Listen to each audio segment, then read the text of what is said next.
Namo Buddhaya, salam kebajikan. Bismillahirrahmanirrahim. Alhamdulillahilladzi hadana li hada wa ma kunna linahtadiya laula an hadana Allah. Amin.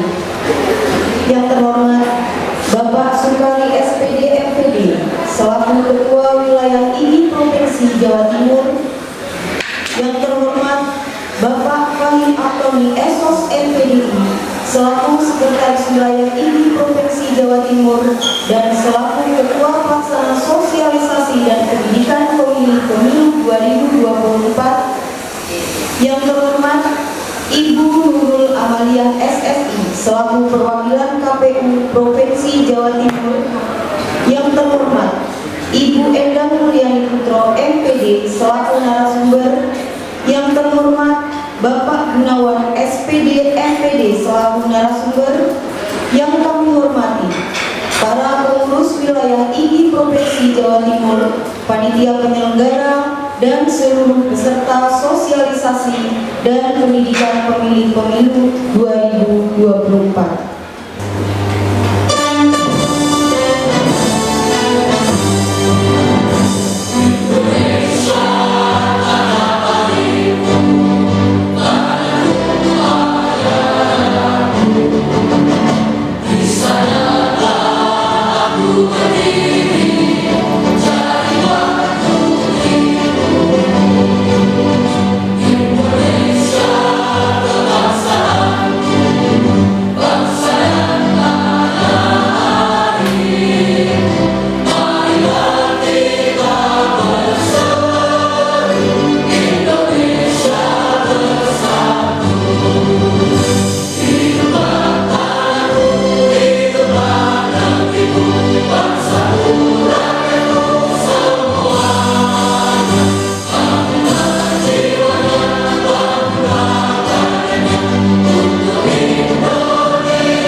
kepada Bapak Sukari SPD MPD dan sekaligus membuka acara, kami persilakan.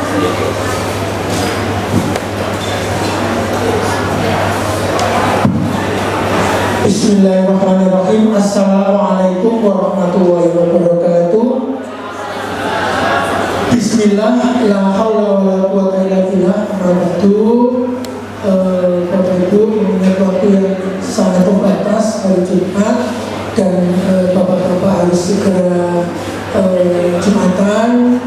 Saya tidak berpanjang kata.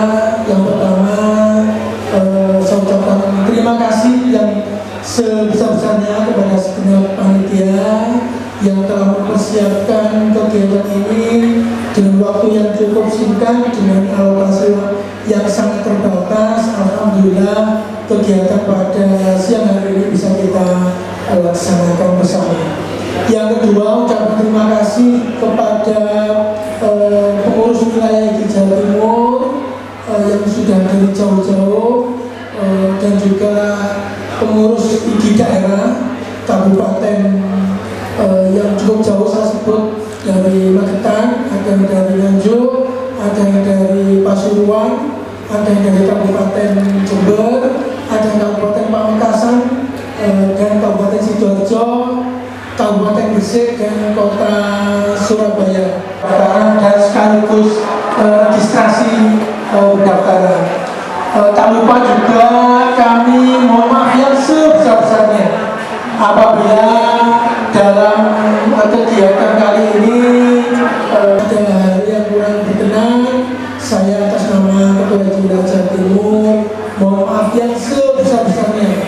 Semoga kegiatan ini nanti bisa menginspirasi, bisa ditindaklanjuti di kabupaten kota Bapak Ibu semua. Dan atas izin perkenan Bapak Ibu semua, kegiatan sosialisasi dan pendidikan pemilih pemilu 2024 dengan tema peran guru dalam mewujudkan pemilu aman dan damai sebagai penguatan profil pelajar Pancasila secara resmi kita mulai dengan bacaan basmalah bersama-sama.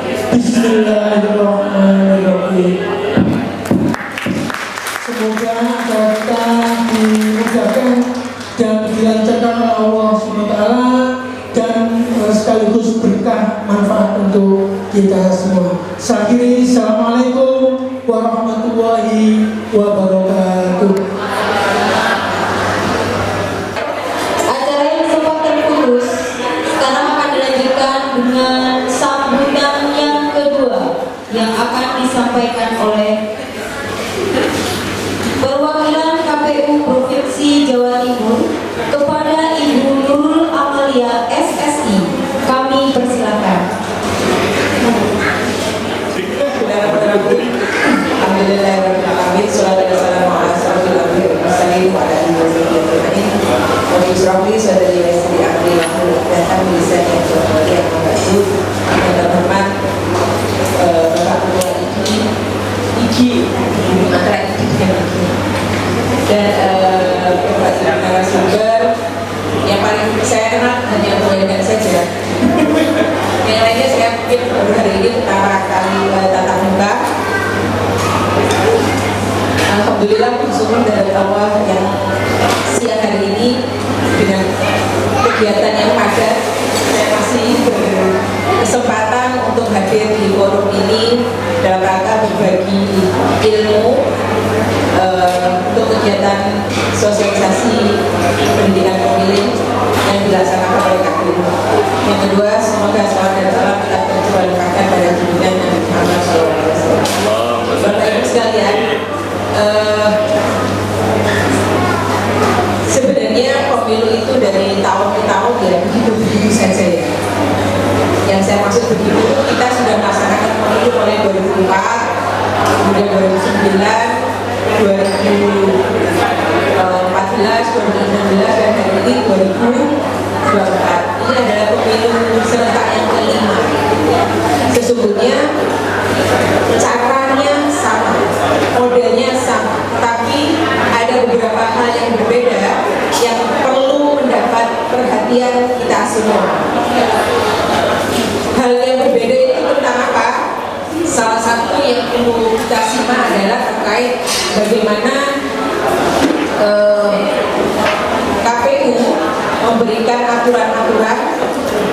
dulu tidak ada, sekarang ada. Yang dulu begini, sekarang begini. Itu yang perlu disimak.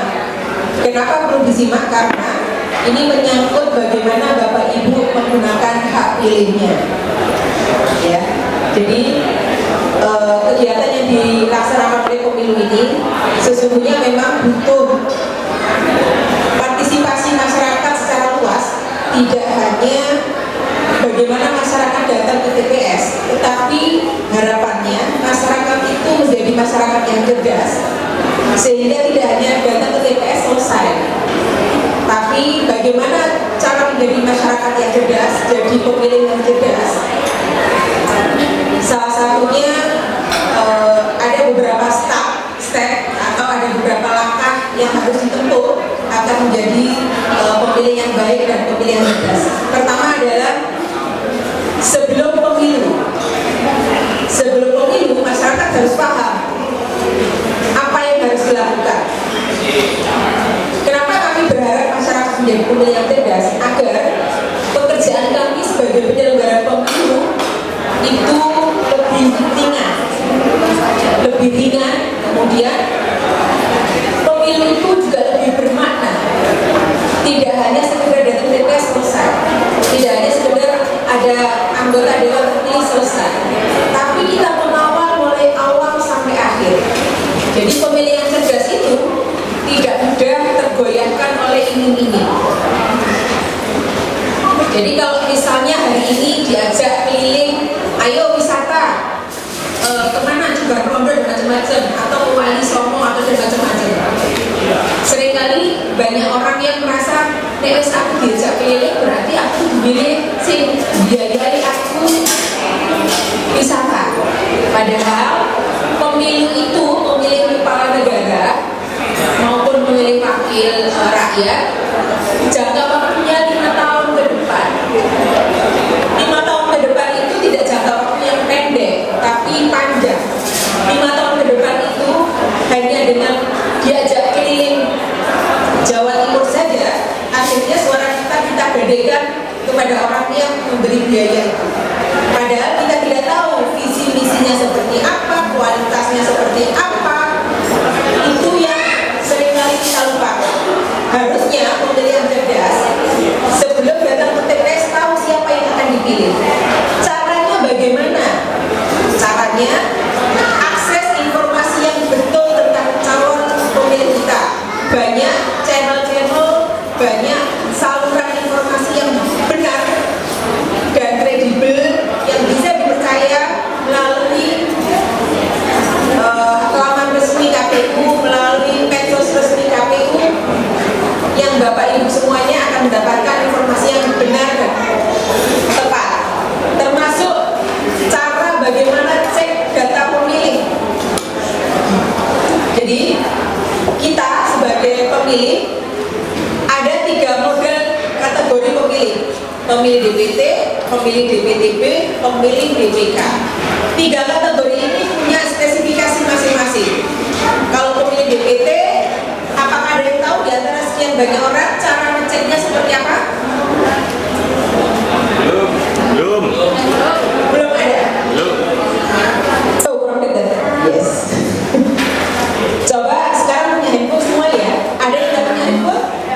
Nggak ada toh. Kalau tidak punya handphone ada laptop.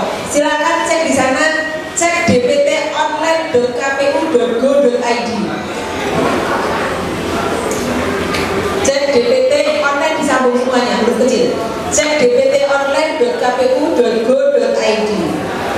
Siapkan KTP masing-masing, masukkan link. Akan muncul di sana, masuk di TPS mana, alamatnya di mana, akan muncul di sana. Itu bisa ngecek pemilih tidak hanya di dalam negeri, di luar negeri pun bisa. Dan sekalian juga tidak hanya milik kita, kalau kita hafal nih, keluarga kita bisa cek juga. Misalkan anak kita di pondok pesantren, waktu hari-hari tidak bisa pulang, sudah terdaftar belum dia? Terdaftarnya di mana? Akan muncul semua di sana. Cek DPT online, .kpu.go.id. Sudah ada yang berhasil cek? Bisa. Nah, apa manfaatnya cek DPT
Itu yang kami sesalkan ya. Kenapa masyarakat tidak berbondong-bondong ngecek?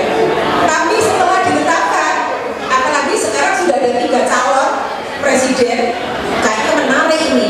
Bingung mau pilih. Nah, ternyata setelah dicek di DPT online tidak ada, baru protesnya telat.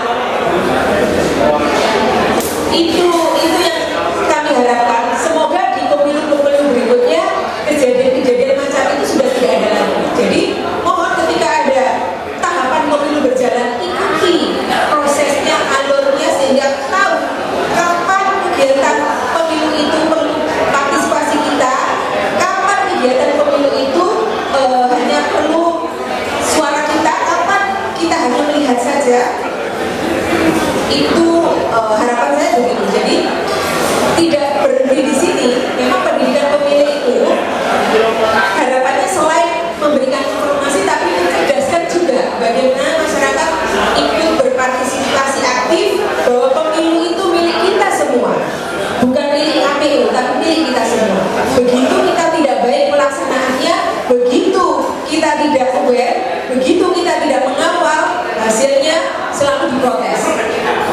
Ya kan? Ketika selesai dulu gini, silakan boleh. KPU itu nggak punya banyak tenaga dan nggak punya banyak kekuatan kalau tidak didukung oleh masyarakat.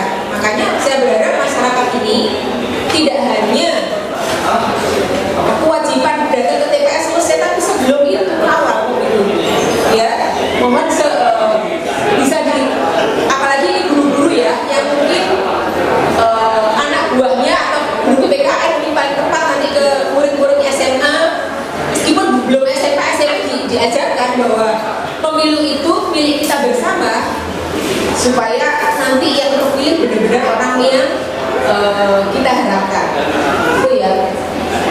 Nah, tadi sudah saya bahas DPT, ada pemilih DPT, ada lagi pemilih namanya DPTB. Pemilih DPTB singkatan daftar pemilih tambahan. Isinya adalah orang-orang pindahan. Pindahan artinya apa? Misal saya terdaftar di TPS di Kediri, tetapi pada hari H saya bertugas ke Malang. Saya tidak mungkin pulang.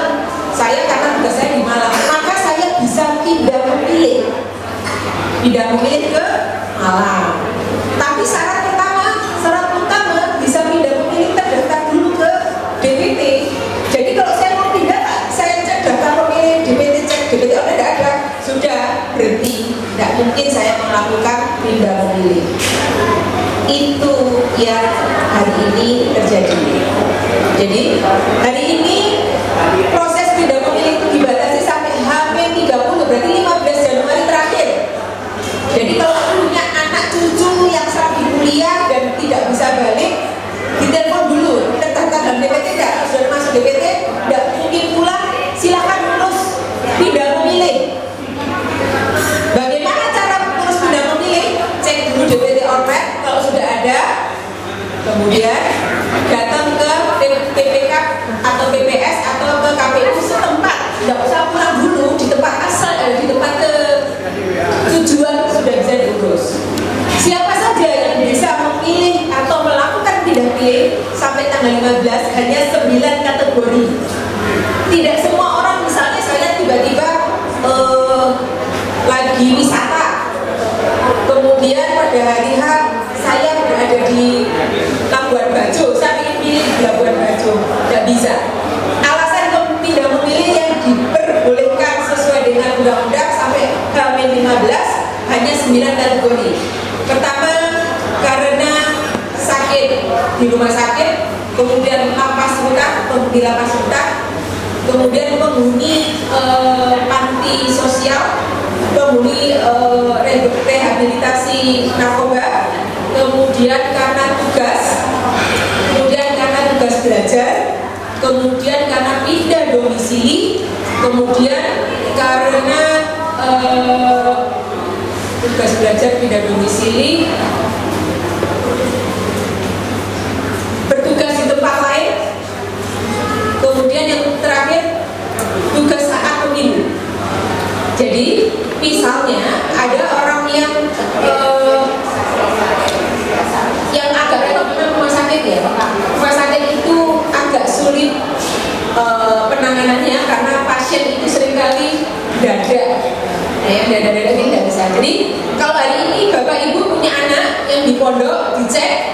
kalau dia ternyata pada hari H tidak pulang, diminta untuk terus pindah memilih. Syaratnya apa? Kalau yang sedang belajar, ada tugas belajar seperti itu, minta surat keterangan dari kampus, dari sekolah, atau dari pondok. Tinggal itu saja, surat keterangan bahwa sedang tugas belajar di situ. Bagaimana dengan yang sedang bekerja di luar domisili? Misalnya kalau di Surabaya itu banyak pedagang soto, pedagang nasi goreng yang tidak mungkin pulang pada hari H, itu pun bisa. Kalaupun mereka kan tidak punya perusahaan inti ya, tapi dia sehari-hari bekerja di Surabaya dan domisilinya di Surabaya, meskipun KTP-nya di Malang atau dimanapun, mereka bisa melakukan pindah memilih dengan cara membuat surat pernyataan bahwa dia sehari-hari bekerjanya sebagai apa. Tapi yang punya induk perusahaan yang menugaskan cukup menggunakan surat tugas dari perusahaan. Bagaimana dengan yang pindah domisili? DPT itu ditetapkan bulan Juli di KPU RI, berarti 7 bulan tentang waktu antara ditetapkan sampai nanti digunakan hari H. Maka proses mobilisasi masyarakat itu sangat mungkin. Mobilitas masyarakat tidak perlu dicegah, baik itu pindah maupun meninggal, itu tidak bisa dicegah. Maka ketika yang hari ini misalnya saat dicek DPT, saya cek DPT alamat saya di dinding dan saya harusnya berdiri, tapi ternyata saya punya keinginan dan saya sudah beli rumah di Malang misalnya begitu. Alamat KTP saya sudah di Malang. Bisa nggak saya menggunakan hak pilih saya di Malang? Bisa. Tapi saya harus melakukan pindah pilih dulu karena sudah tercatat dalam DPT. Caranya seperti apa? Datang aja ke KPU Malang atau kelurahan atau kecamatan di tempat kita yang mau tuju, lalu sambil bawa KTP terbarunya. Bedanya kalau DPT BI, surat suara yang diterima bisa jadi tidak lengkap sempurna 5. Ya, tergantung dapilnya. Tetapi kalau pindah domisili dengan KTP terbarunya akan mendapatkan 5 surat suara. Ini, jadi perlu diperhatikan. Jadi kalau presiden di semua tempat pasti akan dapat, di seluruh TPS akan dapat surat suara presiden. DPD itu hanya yang di Jawa Timur saja. Pindah antar provinsi tidak akan mendapatkan DPD, tapi kalau pindah di dalam provinsi masih mendapatkan surat suara DPD, termasuk surat suara dengan DPR provinsi maupun kabupaten kota. Ini tergantung semuanya pada posisi kita di mana terdaftar, di mana kita pilih. Gitu. Nah, hari ini ada juga yang namanya TPS lokasi khusus. Ada di rutan lapas dan ada juga di pesantren, sekolah maupun di daerah bencana. Nah, TPS lokasi khusus ini sengaja didirikan bagi mereka yang tidak bisa menggunakan hak pilih pada hari H, tetapi terkumpul dalam suatu komunitas banyak, jumlahnya lebih dari 100, akan diberikan TPS lokasi khusus. Itu. Jadi mohon Bapak Ibu sebelum datang ke TPS cek dulu namanya ada, keluarganya termasuk, ingat pemilunya tanggal berapa? 14 Februari 2024, hari Rabu, masuk hari kasih suara. Hari kasih suara. Ya, pas hari Rabu 14 Februari hari kasih suara. Nah, siapa yang akan kita pilih? Pilih rakyat, visi-misinya bisa diuji, jelas. Termasuk anggota DPR juga begitu. Pilih yang visi. Bagaimana cara ngecek visi-misi? Tolong di-follow medsosnya KPU. Ada IG, ada Twitter, ada Facebook. Pokoknya carinya KPU lah. Di-follow. Kenapa kok perlu di-follow? Supaya kita nggak salah informasi. Akan mendapat informasi banyak sana. Dan juga bisa follow WA-nya KPU. WA-nya KPU itu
Jadi jam 12 ke atas. Jadi kalau dicek sekarang di DPT tidak ada, berarti alamat nggak boleh nyoblos di awal. Nyoblosnya harus di jam 12 ke atas. Ya, tetap harus datang ke TPS. Jangan gara-gara ada di DPT itu nggak datang, jangan. Tetap harus datang ke TPS. Apa yang dibawa? Yang dibawa cukup KTP. Kalau tidak ada namanya di DPT. Kalau namanya ada di DPT, bawa C pemberitahuan. Ya, karena kalau datang ke TPS hanya bawa KTP, petugas akan bingung mau kategorikan ini pemilih mana. Bawa C pemberitahuan. Nah, kalau pindah memilih, ada namanya A pindah memilih. Ada formulir namanya A pindah memilih. Nah, harus dibawa itu juga. Karena di A pindah memilih itu ada amat berapa surat suara yang akan diterima. Jadi kalau udah bawa itu petugas tidak tahu berapa surat suara yang akan diterima. Kalau saya bisa hitung, oh ini akan dapat surat suara sekian. Tapi kalau KPPS belum tentu bisa menghitung. Ya, karena mungkin bisa jadi tidak tahu itu dapil DPR RI-nya gimana, dapil DPR provinsinya seperti apa, tidak tahu. Itu ya. Jadi berharap tugas Bapak Ibu untuk mencerdaskan kehidupan bangsa tidak cukup sampai di sini informasinya. Diketok-tularkan. Kalau ada muridnya, ditularkan ke murid-muridnya. Ada wali murid, ikut disosialisasikan juga boleh. Berharap masyarakat Indonesia hari ini lebih cerdas dibanding yang lalu. Kalau yang lalu ikut-ikutan saja boleh, hari ini jangan.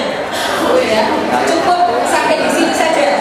Kecerdasan yang kemarin tidak digunakan hari ini, tolong bantu Indonesia menjadi lebih baik dengan cara lebih cerdas menjadi pemilih. Setelah nyoblos bagaimana? Pemilih yang cerdas itu setelah nyoblos nggak selesai di situ. Kawal perolehan suara di TPS itu. Jadi boleh saja kita memfoto yang namanya Sirekap sekarang itu sudah ada perubahan cara mereka dengan cara memfoto dan kemudian diupload. Kawal itu perolehan suara di TPS. Boleh kok difoto, semua masyarakat boleh. Setelah selesai pemilu, kawal juga janji-janji mereka, tagih janji-janji. Nah, itu harapan kami sebagai penyelenggara agar masyarakat semuanya mendapatkan manfaat baik dari pemilu. Tidak hanya sekedar ada pilpres selesai, tapi diawali dengan cara memilih yang baik, kemudian datang ke TPS, dikawal juga sampai selesai pemilunya. Sanggup nih? Kegiatan sosialisasi ini tidak banyak. Ibu-ibu, bapak-bapak sini termasuk orang yang beruntung. Karena di Jawa Timur saya dapat jatah cuma 6 slot. Salah satunya diambil oleh bapak-bapak ibu. Jadi kalau tanya di kantor kabupaten kota belum tentu ada kegiatan semacam ini. Maka saya berharap keberuntungan ini tidak sampai di sini saja, tapi diteruskan supaya Indonesia menjadi lebih baik. Itu harapan saya. Mungkin kalau ada sedikit tanya jawab sedikit saja, tidak usah lama-lama, kata saya juga.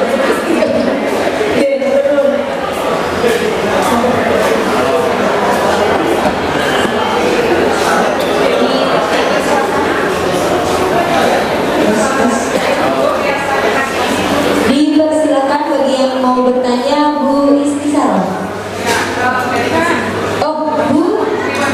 Bu Triwahyuni terlebih dahulu dari Gresik. Dipersilakan Ibu.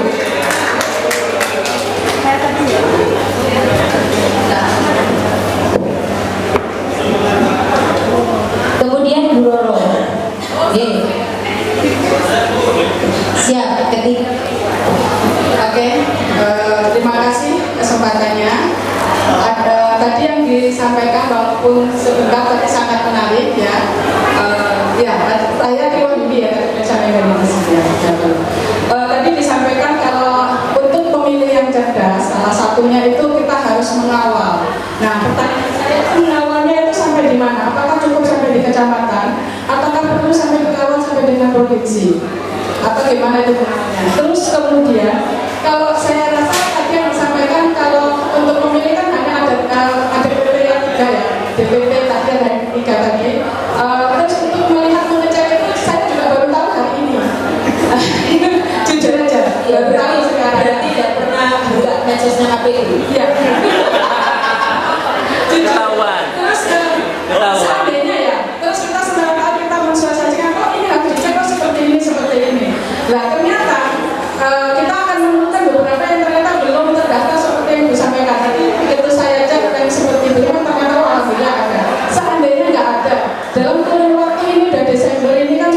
Desember minggu keempat sampai dengan ini apakah itu masih menutupi waktunya. Terus yang terakhir yang ketiga seandainya Ibu di dalam tanggal 14 Februari itu terjadi satu, ya kita mengharapkan selalu dengan yang tulis itu damai, aman gitu ya. Seandainya terjadi ada crash gitu ya, sempat kita terdengar di beberapa medsos kita akan mengumumkan itu, kalau memang itu nanti terjadi kecurangan, tapi harapan kami tidak sampai terjadi seperti itu karena kita cinta sekali sama Indonesia. Apakah benar itu harus diselesaikan di situ atau itu harus dibawa secara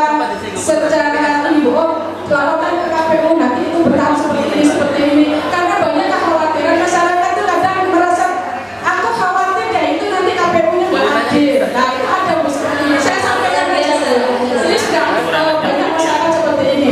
Kebetulan Ibu juga dari KPU mungkin bisa menjelaskan. Ya. Saya terima kasih. Assalamualaikum. Saya ingatkan sebenarnya tanggal 10, 11 sampai tanggal 20 kemarin ada proses rekrutmen untuk petugas KPPS. Petugas KPPS. Nah, Bapak Ibu, KPPS itu sekarang gajinya lumayan loh, 1.200.000.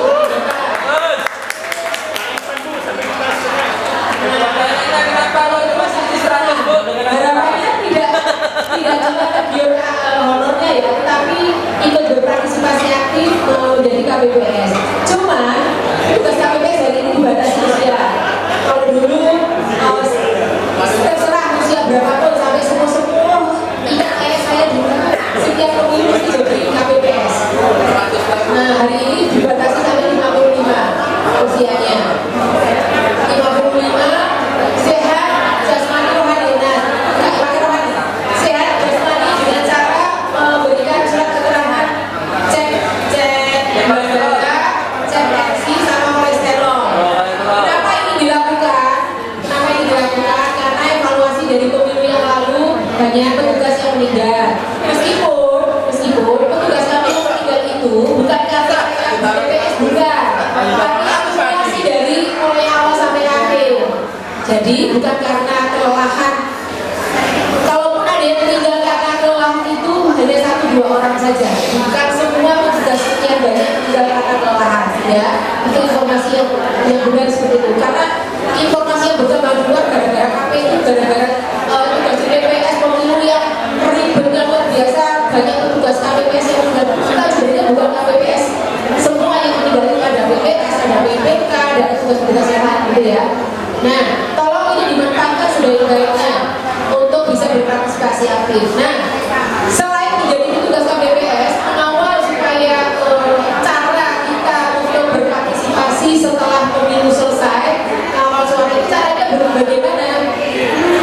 Bisa jadi kalau memang ditemukan hal-hal yang tidak baik, hal-hal yang di luar ketentuan, bisa didokumentasikan, kemudian dilaporkan ke Bawaslu dalam waktu yang tidak terlalu lama. Jadi begitu tahu laporkan ke Bawaslu.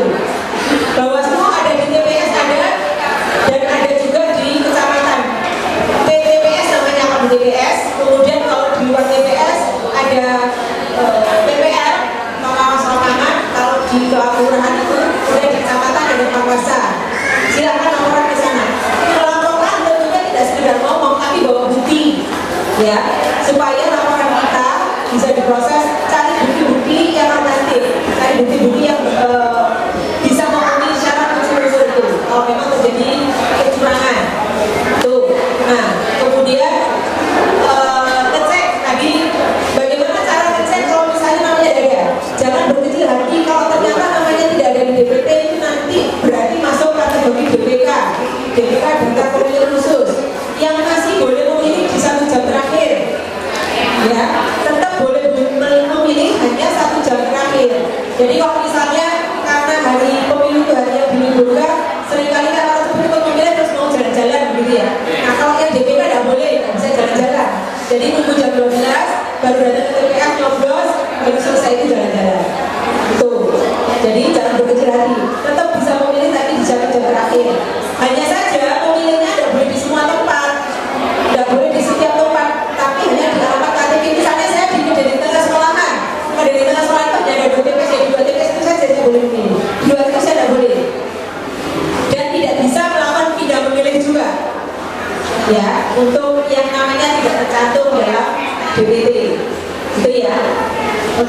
Terus ada lagi pertanyaan yang belum dijawab sudah semua. Jadi untuk ada sesuatu yang ada di Ya insiden tadi ya. Ya, kalau ada sesuatu kericuhan, kalau tentunya kalau itu terjadi hal yang tidak diinginkan, maka sebenarnya Bawaslu ada Bawaslu. Silakan lapor ke sana.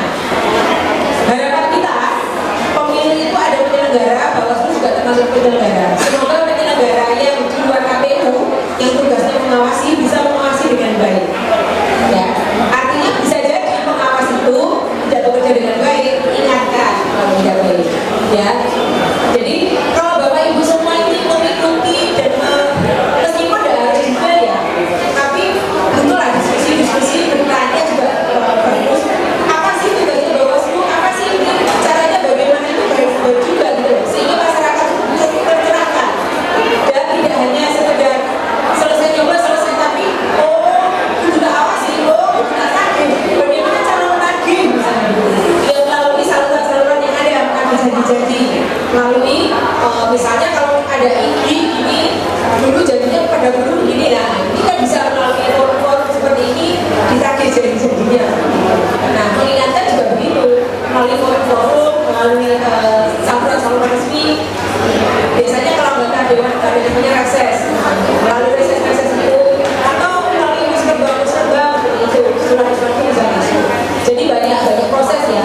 Ya yang penting jangan termakan isu, ya jangan termakan isu, jangan mudah menyebarkan informasi tidak betul atau informasi hate speech. Ya, tidak hanya hoax dan hate speech itu juga tidak perlu disebarkan karena tidak ada manfaatnya. Nah, bagaimana cara menyaring apakah informasi ini benar atau tidak?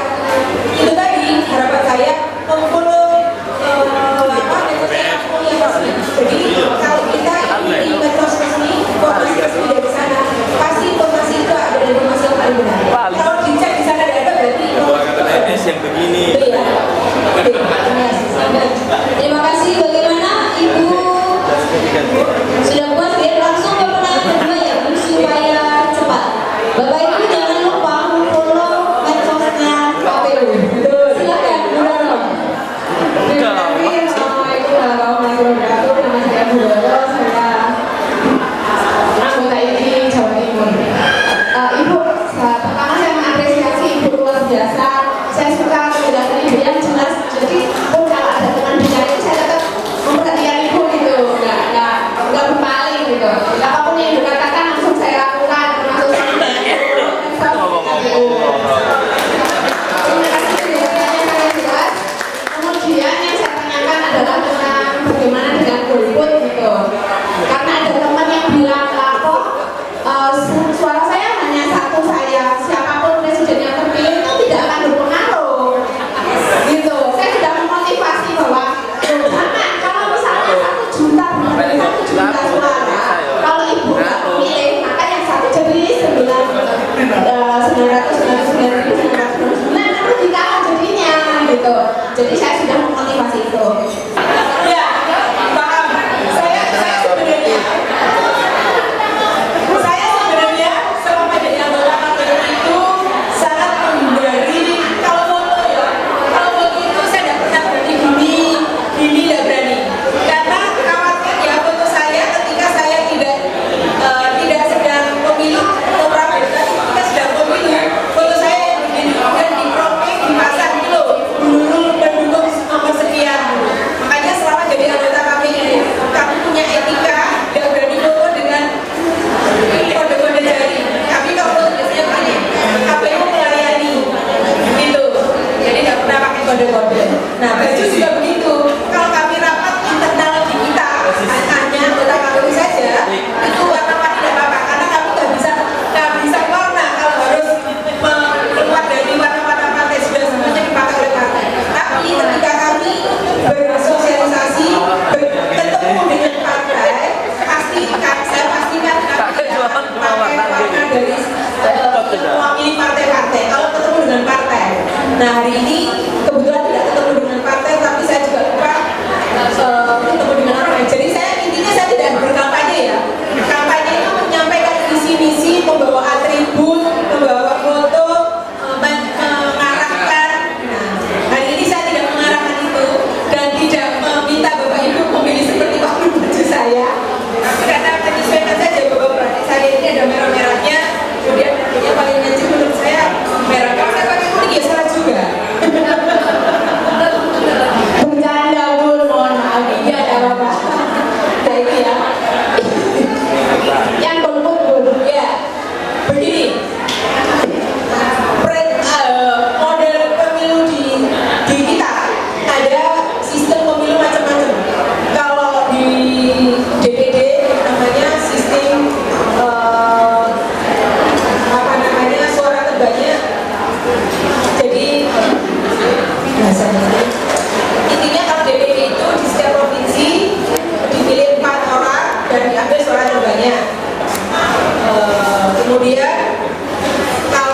terbanyak yang paling atas.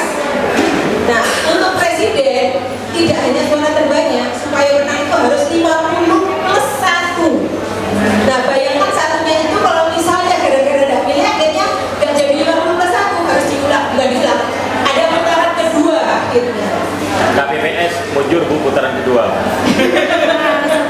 Separuh kayak Gajinya tambah. Tambah saya KPPS kalau putaran kedua. Ada kesempatan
Ya, tapi kalau yang mengadakan KPU dijamin ini kegiatan halal itu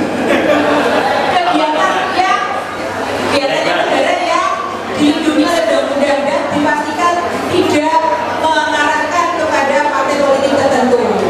Itu ya. Jadi jangan khawatir. Tepuk tangan Bapak Ibu. Terima kasih atas antusiasnya Bapak Ibu sekalian. Jadi bagi Bapak Ibu yang tadi sudah mendaftar ingin bertanya, karena waktu kita terbatas, mohon maaf, hanya mendapatkan gift dari kami. Kalau belum sempat bertanya nanti tanya ke WA-nya KPU ya. Pasti sudah ada nomor WA-nya. Tanya di situ kalau ada lebih puas atau kurang puas lagi, ada yang detail kurang ditanyakan, tanya ke WA-nya nanti dia informasi nomor saya. Ibu, terima kasih. Izinkan saya memberikan satu pantun untuk Bapak Ibu semua. Pak Tony, anak Pak Maskur, memakai flanel dengan kancing terbuka. Mari kita bersama-sama ucapkan syukur. Diskusi panel akan dibuka. Dipersilakan Pak Tony. Assalamualaikum warahmatullahi wabarakatuh. Waalaikumsalam warahmatullahi wabarakatuh. Bapak Ibu, waktu kita hanya 45 menit. 30. Hah? 30. Ya boleh biar. Anda kita semua. Ya, Bapak Ibu, pemilu sudah dekat. Banyak hal yang berpotensi baik dan kemungkinan juga ada hal-hal yang membuat kita menjadi harus lebih waspada. Siang hari ini kita bersama dua orang narasumber yang luar biasa.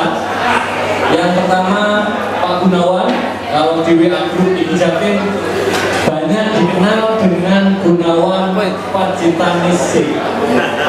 Beliau asli Pacitan kira-kira. Cuma sekarang beliau aktif di Komnas JIK Kabupaten Sampang. Beliau juga kepala UPT SMP Negeri 3 Sampang ya. Ketapang ya, Kabupaten Sampang. Jadi beliau aktif juga ya. Kemudian yang kedua Bu Endang ya, semua kita tahu Bu Endang Ikro.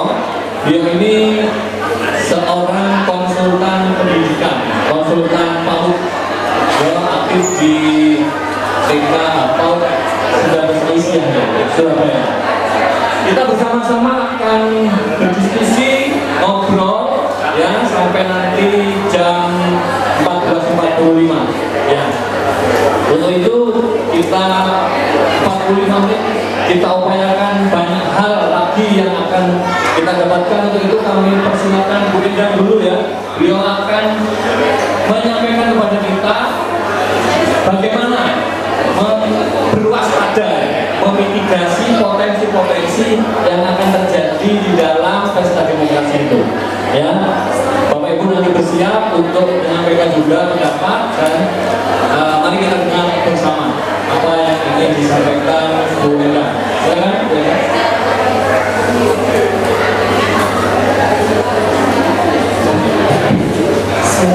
Izin turun ya.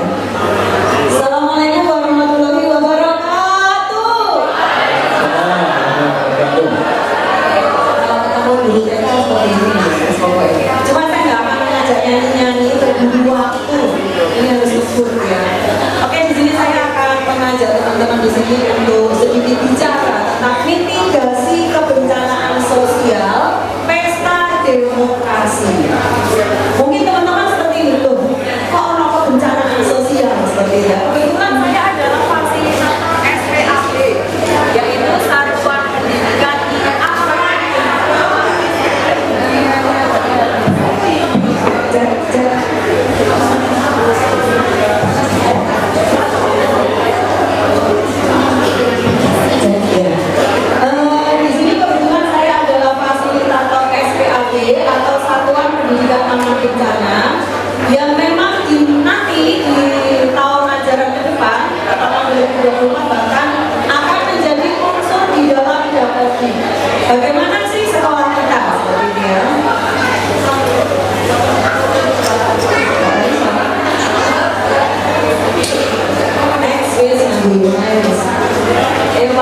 aja. Ya, di situ aja, dari situ ya. Nah, sebetulnya setiap kita ada di suatu tempat, maka sebaiknya kita memperhatikan beberapa hal ini. Di mana sih ada jalur pintu keluar, di mana ada jalur evakuasi dan titik kumpul dimanapun. Karena kalau kita menggunakan aplikasi Inaris, maka ya di dalam aplikasi tersebut di semua tempat minimal ada 2 potensi kebencanaan, yaitu aplikasi Inaris personal. Dengan klik pasti nanti akan muncul. Di situ ada potensi kebencanaan apa. Maka kalau di sini saya lihat seperti itu ya. Next. Nah, kemudian topik bahasan kita saat ini nanti ya akan bicara tentang pesta demokrasi. Kemudian pemilih pemula, kerentanan pemilu 2024 serta mitigasi bencana sosial seperti itu. Next. Jadi mas-masan saya berasa tidak bisa, tidak bisa. Dari sini saja. Nah, yang namanya pesta demokrasi di sini adalah istilah yang sering digunakan sejak zamannya Pak Harto, begitu. Nah, kemudian di tahun 2024 ini akan terjadi pesta demokrasi lagi yang diikuti oleh 200 juta pemilih. Ya, kemudian pemilu ini harusnya benar-benar merupakan momen yang harusnya menggembirakan, membahagiakan, membuat masyarakat senang. Kenapa? Judulnya Pesta Demokrasi. Tapi istilah ini memang warisan ya, warisan dari zaman Pak Harto. Seperti itu. Next. Nah, berikutnya tadi kita mendengar kata pemilih pemula. Siapa sih pemilih pemula itu? Pemilih pemula adalah pemilih-pemilih yang usianya seputar usia 17 tahun di saat ini sampai di usia 23 tahun. Dan ternyata prosentasenya luar biasa besar. 50% dari pemilih kita itu adalah pemilih pemula yang di dalamnya murid dari Bapak Ibu semuanya, yang terutama murid SMA dan SMK. Jadi di sini tugas Bapak Ibu guru sebetulnya kalau kita lihat tema kita adalah bagaimana mengedukasi, mensosialisasikan tentang pemilu ini untuk anak didiknya. Kalau kita lihat kan ada tema suara demokrasi ya di P5, nah di situ maksudnya. Next. Siapa sih sebetulnya tadi ya yang pemilih pemula itu ada generasi miliknya dan Gen Z seperti itu, yang kalau dikencengin, diinstruksi bakal tahu. Kalau enaknya diapa kita generasi yang seperti ini. Muncul kerentanan, potensi gitu ya, potensi kerentanan yang menyebabkan bencana sosial. Bencana itu ada 2 Bapak Ibu, alam dan non alam. Sosial ini salah satunya. Ketika kita di grup IG beda pilihan, kita diskusi nih ya di grup IG biasanya beda pilihan kok gontok-gontokan nganti metu dari grup tadi yang disampaikan. Saya kadang mikir, terus nek karo muridnya beda pendapat piye? Seperti itu. Ya, muridnya beda pilihan dengan gurunya. Lalu bagaimana? Sementara anak-anak sumber informasi tidak hanya dari gurunya, lebih banyak yang melalui media sosial. Lalu seperti apa kerentanannya? Next. Maka ada beberapa potensi yang menyebabkan kebencanaan, yaitu adanya regulasi penyelenggaraan pemilu yang belum optimal. Acara ini tadi alhamdulillah ya kita menjadi salah satu dari 6 adanya sosialisasi sehingga kita tahu. Bapak Ibu, saya ingin tanya, berita informasi tentang pemilu yang terakhir didengar oleh Bapak Ibu tentang apa? Selain yang sudah didengar tadi. Terakhir, tentang debat ya Pak ya. Oke, yang lain? Yang lain? Berita pemilu yang didengar atau dibaca paling akhir apa? Yang paling belakangan ini? Ya debat yang tadi ya. Dari debat yang menang itu siapa? Kalau Bapak menurut Bapak yang menang siapa? Debat calon yang mana yang mana? Kalau kita ya apa? Sementara ini kita mengikuti aja dulu. Saya tentang besok waktu hari waktu pemilihan itu. Jawabannya cerdas. Oh, kalau beliau yang paling bagus debatnya nomor 3. Ada yang berpendapat lain mungkin? Yang dulu di sana nomor berapa Pak Joko? Yang menangnya media. Yang menang yang media ya, karena yang berhasil mengolah segala informasi. Tepuk tangan untuk kita semuanya. Berikutnya yang kemudian menjadi potensi kebenaran adalah serangan siber. Luar biasa memang ya. Kita sekarang lagi ngomong, bisa jadi berita sudah keluar. Tadi Bu Nurul pakai merah. Untuk yang tidak suka, benar. KPU-nya memakai jilbab dengan indikasi atau indikator dari salah satu partai. Rame wes videonya. Sesok-sesok mana ini gak dapat nanti ya. Partai di Twitter ya. Ini berikutnya adalah propaganda di media sosial. Saya kadang dengan grup WA. Satu WA itu bisa dikirim ke 5 grup yang sama. Kenapa? Karena ada ancaman kalau tidak membagikan ke 5 grup, tunggu saja 2 jam berikutnya. Nah, harusnya nanti tidak ada yang begitu ya. Harusnya lebih tegas begitu. Berikutnya ada ideologi radikal. Nomor 10 aku mau. Pokoknya anak buahku di melu semuanya nomor 15 seperti itu. Ada pokoknya gitu ya. Ada kalau misalnya radikal, teroris, separatis dan lain-lain yang memang semuanya itu dapat mengancam stabilitas dan keamanan sosial. Berikutnya adalah beberapa faktor yang dapat menyebabkan kemenangan pemilu, dinamika regional dan global yang dapat mempengaruhi situasi politik. Nggak usah jauh-jauh situasi di negara, situasi di keluarga inti, suami istri lah kok beda pendapat, suami istri beda pilihan, mungkin tidak itu terjadi. Terjadi yang ibu-ibunya pilih nomor 7, yang bapaknya pilih nomor 10. Wes, nek malam sikur-sikuran jadi nih. Seperti itu Bapak Ibu, itulah yang namanya potensi. Belum lagi nanti kalau yang terjadi di anak-anak SMA, SMK.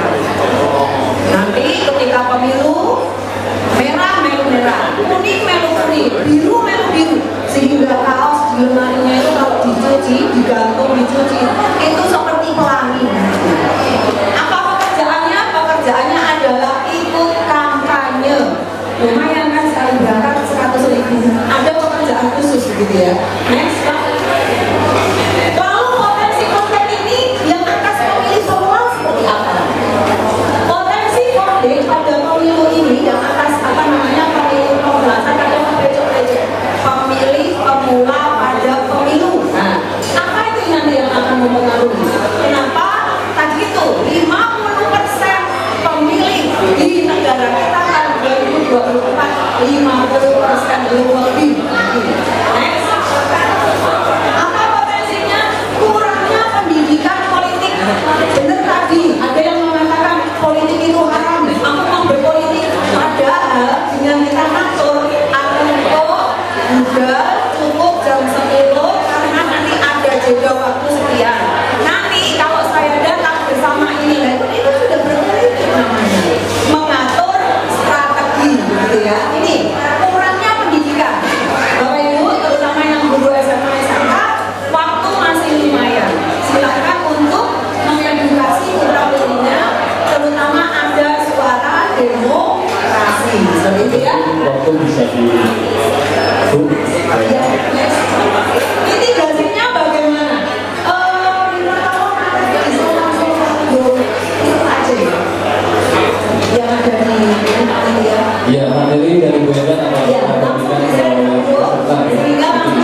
Pancasila.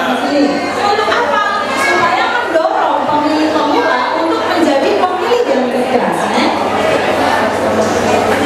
Kemudian menjaga agar kampanye tetap damai. Jadi sesama guru, walaupun misalnya nih saya sama guru ini kok gak cocok walaupun saat sekolah, gak usah pegang-pegang di guru dia. Alah pilihan ini gak foto, gak usah seperti itu lah. Apa sama guru dia. Lanjut next. Ini sumber informasi yang saya jadikan PPT di sini, materi di sini. Bapak Ibu boleh cari sendiri. Next. Pemilu Indonesia digadang-gadang bersih. Saya Endang. Tangannya meriah Bapak Ibu. Terima kasih Bu Endang, waktunya sangat cepat dan materinya juga cepat sekali. Yang mendengarkan juga bingung. Dan selainnya sudah saya berikan di WA group serta bisa dilihat nanti sambil pulang, sambil ngantuk, sambil tidur. tidak kalah menariknya ya Bapak Ibu. Kita akan dengarkan juga dari Pak Gunawan sedikit tadi buka kepada saya. Beliau ini juga banyak kesaksian bagaimana peristiwa-peristiwa seputar pemilu dan ini harus disikapi dengan cerdas oleh guru. Gimana sikap seorang guru ya terhadap pemilih pemula nanti yang disampaikan berbeda. Mungkin Pak Guru bisa akan membawakan materi. Silakan Pak Guru. Kebut ya, ini akan hati-hati ya, kecepatannya akan lebih tinggi lagi ini ya. Assalamualaikum warahmatullahi wabarakatuh. Mungkin saya pakai senajan saya.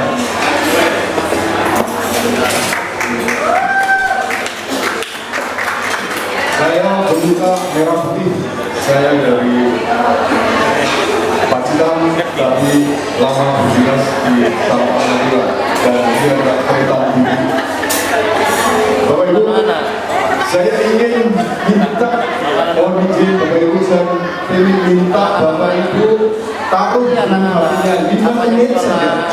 5 menit saja. Kemarin kalau di grup WA ini jatuh itu ada daerah dari Madiun tentang metode proses belajar mengajar, saya ingin learning conditioning satu saja. Bapak Ibu, mohon izin Bapak Ibu, saya ingin Bapak Ibu ditaruh HP-nya, kemudian fokus ke sini karena waktunya ternyata sangat sedikit. Materi sudah saya buat, slide saya ada 30-an lebih, dan ini nanti hasilnya harus cepat hilang, bahkan bisa jadi di-skip. Jadi saya ingin Bapak Ibu serius sedikit, fokus ke sini. Mudah-mudahan kancing baju saya tidak ada yang lepas sehingga Bapak Ibu ini kalau fokus ke sini biasanya guru itu diperhatikan siswanya. Kalau ada kancingnya yang lepas saja tahu. Pada kesempatan ini materi tentang ini peran guru dalam menjaga aman damai sebagai penguatan profil pelajar Pancasila. Nah, ini yang perlu kita pahami bersama. Karena negara kita itu adalah negara hukum, restat, bukan mastab, bukan negara kekuasaan. Ketika kita mengajarkan tentang hal-hal yang berkaitan dengan ketatanegaraan dalam hal ini pemilu, kita harus minimal paham tentang landasan hukumnya. Ibu dari KPU tadi sudah menjelaskan sedemikian rupa itu secara teknis dan begini. Saya ingin sebenarnya menjelaskan ke Bapak Ibu, memberikan fondasinya dulu. Karena ketika kita membangun sebuah bangunan, fondasinya tidak dikuatkan dulu, kita bangun atasnya juga akan roboh juga. Saya landasin dulu bahwa kita landasan hukum pemilu di 2024 ini adalah di Undang-Undang Dasar 45, Konstitusi hukum dasar yang tertulis yaitu di pasal 22. Kemudian Undang-Undang Nomor 7 Tahun 2017 tentang pemilihan hukum, kemudian dan seterusnya. Karena waktunya tinggi sekali. Ya, ini sebenarnya harus pemilu. Saya siapkan yang Maret pemilu 2024 dan Maret pemilunya yang zamannya tahun 97 dan pada masa Orde. Saya termasuk pelaku sejarah ketika di Sampang terjadi kerusuhan akibat pemilu, bakar-bakaran, konflik horizontal sedemikian rupa. Makanya juga tadi Bu Endang menyampaikan tentang mitigasi bencana pemilu, itu sebenarnya ada kaitannya dengan yang paling menasional dan internasional adalah konflik pemilu di Sampang. Sampang itu bukan hanya pemilu presiden, pemilu gubernur, apalagi pilkades, potensi musuhnya luar biasa. Ini apa kayaknya sudah nggak begitu apa ya, Bangkalan, Sabah, Pamekasan, Sumeneb, terutama Sabah, center of Maduranya. Nah, ini jingle pemilu, ada yang 2024 yang Anies Pakistan, Safin, kemudian yang jingle yang pada zaman Orba. Kalau Bapak Ibu ingat, pemilu di umum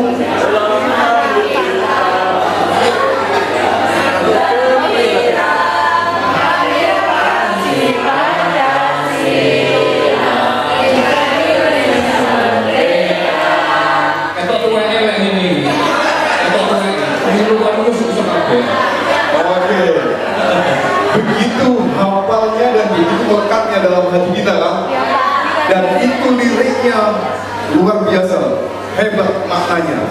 Tapi ketika itu makna dari sebuah lirik jingle pemilu pada masa Orba ini tidak dilaksanakan dengan sebaik-baiknya dan ada pelanggaran-pelanggaran, disitulah yang akhirnya menimbulkan sebuah kericuan, kekacauan. Pilihlah wakil yang dapat dipercaya.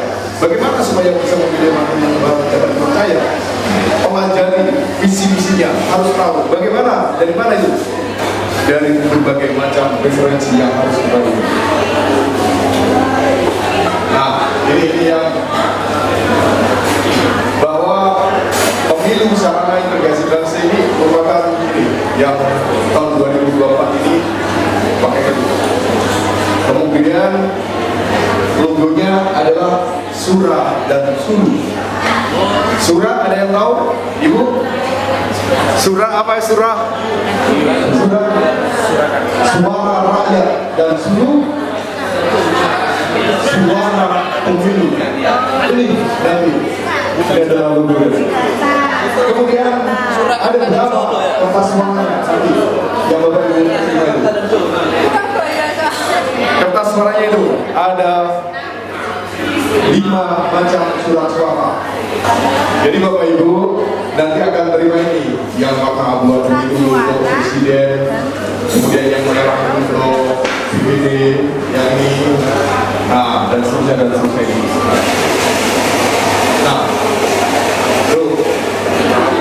Jadi ini untuk presiden wakil presiden, ini untuk BPD.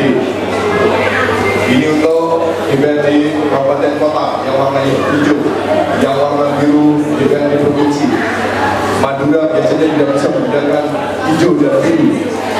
Nah, yang hijau itu yang ini, yang biru itu yang ini. Terus yang kuning untuk DPR RI. Ya.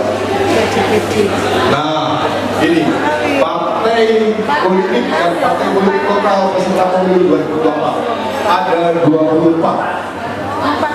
Ada 24, mulai dari PKB, Gerindra, dan sampai ini di daerah Aceh ini, partai-partai yang ada di Aceh ini. Nah, ini saya singkirkan, saya ambilkan. Kenapa sih kita tidak boleh buta politik? Karena buta yang terburuk adalah buta politik. Orang yang buta politik tak sadar bahwa biaya hidup, harga makanan, harga rumah, harga obat, semuanya bergantung keputusan politik. Kemudian, orang yang buta politik itu biasanya dia membanggakan sikapnya bahwa ini anti politik dengan membusungkan dada dan berkuah, aku benci politik, aku benci politik. Sesungguhnya bodoh dia yang tak mengetahui bahwa karena dia yang tak mau tahu berpolitik, akibatnya adalah anak-anak terlantar, perampokan, dan yang terburuk adalah korupsi dan perusahaan multinasional yang menguras kekayaan negeri ini dari level dan makanya kita tidak boleh buta politik. Kita harus melek politik, literasi politik itu sangat penting. Nah, demokrasi adalah proses di mana orang-orang memilih seseorang yang kelak akan mereka salahkan. Ini pendapat. Kenapa? Mungkin pada pemilu yang lalu Bapak Ibu sudah memilih presiden terpilih, dan ternyata banyak kekurangan di sisi kelebihannya. Akhirnya apa? Ini kelak akan mereka salahkan. Sekarang perang dulu. Sebetulnya mau saya cek satu-satu dari kata perang dulu dalam mewujudkan pemilu aman damai ini. Kalau cek satu-satu, tapi banyak waktunya sangat pendek sekali. Perang itu apa? Dulu apa? Secara yang ini udah. Nah, profil pelajar Pancasila tentu Bapak Ibu udah gak asing lagi. Kalau Bapak Ibu anggota IPI itu saya sudah sangat yakin tentang profil pelajar Pancasila itu apa, sudah benar-benar ngelontok. Baru 2 menit lagi waktu 40. Oke. Nah, sekarang apa pemilihan umum itu? Pemilihan umum, kalau tadi kita dasar hukumnya adalah di pasal 22E, pemilihan umum dilaksanakan secara langsung, umum, bebas, rahasia, jujur, dan adil. Kenapa sering terjadi konflik dan sebagainya? Karena asas luber dan jurdil ini yang tidak dilaksanakan dengan sebaik-baiknya. Sudah tidak dilaksanakan luber dan jurdil, penegakan hukumnya tidak ditegakkan dengan sebaik-baiknya. Itulah yang mengakibatkan kita selalu ada konflik, ada kerusuhan terkait dengan pemilu. Konstitusi kita sudah mengarahkan seperti ini sebenarnya. Asas pemilu adalah luber dan jurdil. Kalau sudah dilaksanakan dengan langsung, umum, bebas, rahasia, jujur, dan adil, dan itu semua petugas memahami dan punya integritas yang baik. Kemudian ketika ada permasalahan, ada sengketa, penegakan hukum ditegakkan dengan sebaik-baiknya karena negara kita adalah negara hukum. Tentu konflik, kerusuhan yang sifatnya merusak itu bisa diminimais sedemikian rupa. Tapi apa faktanya? Kita mengaku negara Indonesia sebagai negara hukum, tapi seringkali hukum hanya digunakan sebagai alat kekuasaan. Nah,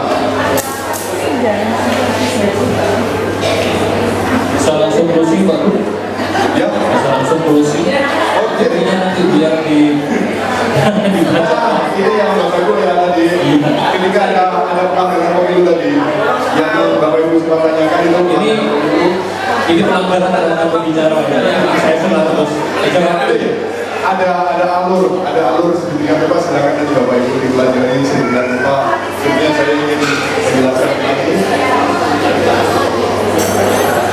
Ya, ini contoh dokumen-dokumen yang saya kumpulkan ketika terjadi kerusuhan akibat pemilu pilkada yang ada di Madura. Jadi yang namanya sajam sudah biasa bawa celurit, bawa ini di kantor uang budi.